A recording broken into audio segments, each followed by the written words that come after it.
Hello and welcome back to the Doctor's Garage. So in this video, I'm going to be talking about what's coming next for my Defender 90. Talk about some of the big upgrades I've got planned for the next few months and some of the options I've got which you guys might be able to help with make a choice about. I'll also talk about what's in this massive box, what's this new part that I'm going to be fitting in probably the next video, and also talking about the Land Rover Owners Show, which was last weekend, some of my highlights from the show on video, and also some inspiration that I've had for certain things that I'm going to be doing to my car over the coming months. So this was the first year I've ever been to the Land Rover Owners Show, and to be honest, I was pretty overwhelmed with how much stuff there was. I wish I was slightly better prepared to pick up some more stuff from my Defender. But anyway, it was a really good event, and it was great to see so many of you here from YouTube. I was definitely not expecting for anyone to come say hi to me or say hello, but it was great to those that I did, so thanks to everyone that did. And as always, really appreciate your support here on my YouTube channel. I always appreciate it if you can subscribe to the channel. Also leave me a comment below and like this video. It really helps me grow the channel and also produce more content about my Defender 90. Some of the highlights for me were the live event arena. It was amazing to see the brand new Defender 90 Bowler Edition racing around the track, and a lot of the other trucks that were out there. It was a really good atmosphere at the live stand arena. There's also the trade stands, and the trade stands for me was something that I was expecting some of the manufacturers to be there, but there was also a lot of breakers yards selling loads and loads of parts. So I never knew when I was looking for the wheel arches for my car, I wanted to get original Land Rover ones to respray the gloss black. I never knew there were these places where there was just breaker yards with all the stuff laid out. It's an amazing place to pick up small parts for your Defender, everything from tiny nuts and bolts to full gearboxes and parts that you might need. So I'll definitely be making a list for next year if I need anything for this car over the coming year. I'll put a few videos up of the show that I took when I was there. I didn't get very many because I was too busy looking at stuff, but if you haven't been before, I would definitely recommend going to the Land Rover Owner Show. It was an amazing event. It was great to see such a good atmosphere and community for the cars that we love, but also pick up any parts and speak to all the manufacturers in one central place. I've been in your world.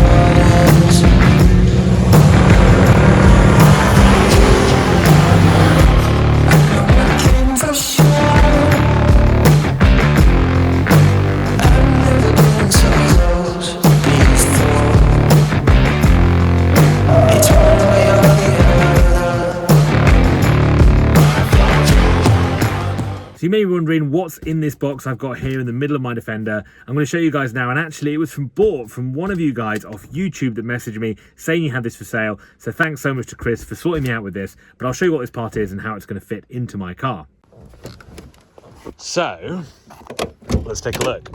So there's a lot of other stuff in the back of my car at the moment, but this is what I've got. So it is in fact, as I mentioned, from one of you guys on YouTube messaged me saying you had this for sale. I've been after one for a while, and it's actually a LRO interior trim, I think that's how you pronounce it, rear headliner for my 90, and it is in brand new condition, exactly as Chris described it when he sold it to me.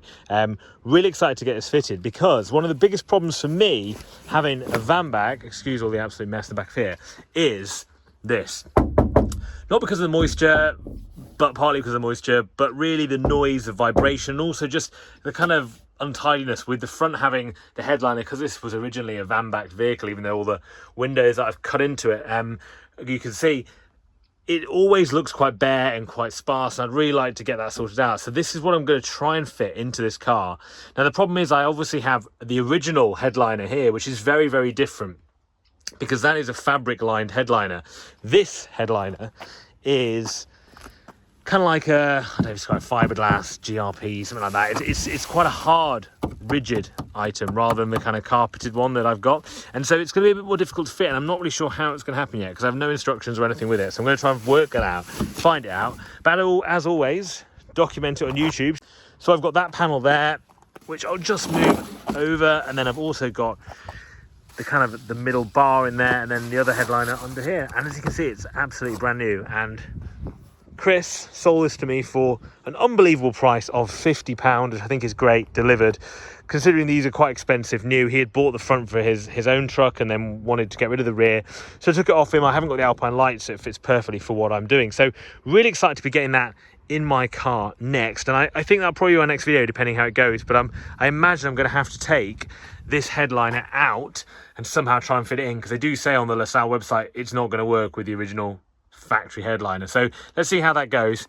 Any tips about that would be much appreciated in regards to fitting one of these. So while we're out here, I'm just going to shut the back door. Let's take a look around my truck. If you're new to the channel, there's a lot of things that have been done on the channel on this car. These are the arches I was talking about that I sourced for original Land Rover ones, because at the time my car had some bent ones, they sort of sag in the middle. I wanted the original ones because they do fit the best, and I think personally look the best on the car overall, rather than the extra wide ones. This was the kind of look I wanted. Another tip actually, when you are doing these, just if anyone is on the inside, these little rivets that have the plastic still in, they always seem to pop out, and you can't take them out without snapping them. So what I did is actually put a little screw. I took this tip off actually off. There's a YouTube channel called Britannica Restorations. Some of you guys might watch it. You put a screw inside the rivet instead, and you can just unscrew them then and pull the rivet out and put it back in. Makes it much easier, and it also means you don't have to always break the rivets to get the parts out. So I looked for 4 of them, couldn't find them. Land Rover Show, great place to get this in hindsight. So one of the biggest things in my car, so I'll stand from the side and show you, is, probably can't see it so well from there, but it's quite high up, and considering I use this car mostly on the roads, I want to bring this car down a little bit. Now, my under here is horrific, but let's have a look. It's quite rusted and it's a bit of a mess, but I think I have these super gas, I think they're Brit part springs, and then the shocks, and they're quite corroded, they're quite rusted. I get quite a lot of bangs from this side. And actually, if you remember, that was yellow. And yellow on the front, there's actually a different setup, as you can see, not in the best condition. That's the front one, that side, and I think also on this side it's also the same. So yeah, that's a black one, I'm not sure where that's from. And then at the back again, they're just not in very good condition. I think could do with being replaced. Now this is a 2-inch lift kit, so this is what a 2-inch lift kit looks like on a Defender. I've got Cooper SGT Pro tires, and for those that ask, because I get a lot of questions about it, these are 265/75. So that's the size of these tires if you're interested, and I have no wheel spacers on this at all. These are original Land Rover Boost alloys. So this is what a 2-inch lift kit looks like, and it's okay. And I think if you're using it off-road a lot, you probably would want that lift kit, but I don't really use it off-road that much, and so for me, I want to bring this down a little bit to a better height to drive around in. So I have a few options. So this is the start of the first upgrades I want to do to this car over the next month or two, which is ride height, and not just ride height, but also suspension, shocks, just a much smoother setup. It all started with this really when I took it to a live tuning. See a live sticker on the back here. When I went to see those guys over in Lincolnshire, they're amazing, by the way. If you look at getting your car remapped, I highly recommend them. I did a video all about the remap and stuff and living with it afterwards here on my channel. But they have their own shock setup. So they have lowered springs, comfort springs, there's a few different options, I can't quite remember, but they do a whole setup for ride height. And if you went to the Land Rover Show this weekend, you might have seen their silver Defender there that I did go for a ride in, which is an absolute rocket. You can check it out on my channel from a previous video about the remap.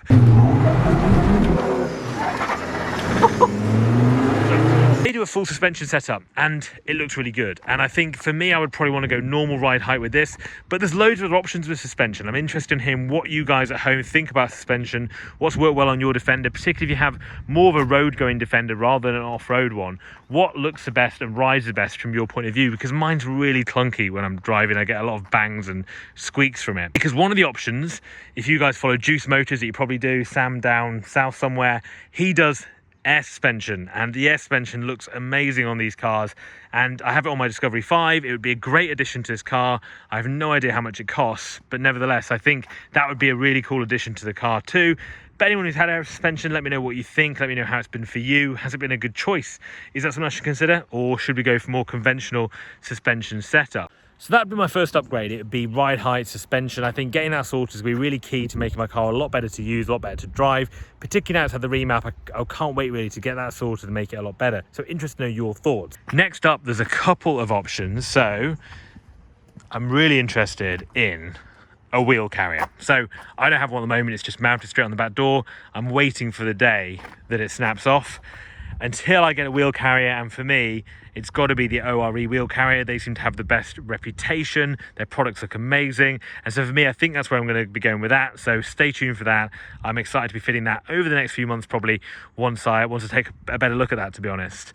The other thing which I really need to get sorted is interior, and I know you guys on the channel always talk about my interior because it's not great, to be honest. It could be a lot better. I kind of have started it many a times and not really finished it. I did do the Exmoor trim carpeting and soundproofing and everything, as you can probably see, but I still hate it. I still don't particularly like these seats with all the logos on. I would love some like Lucari seats, but I'm yet to decide what's best.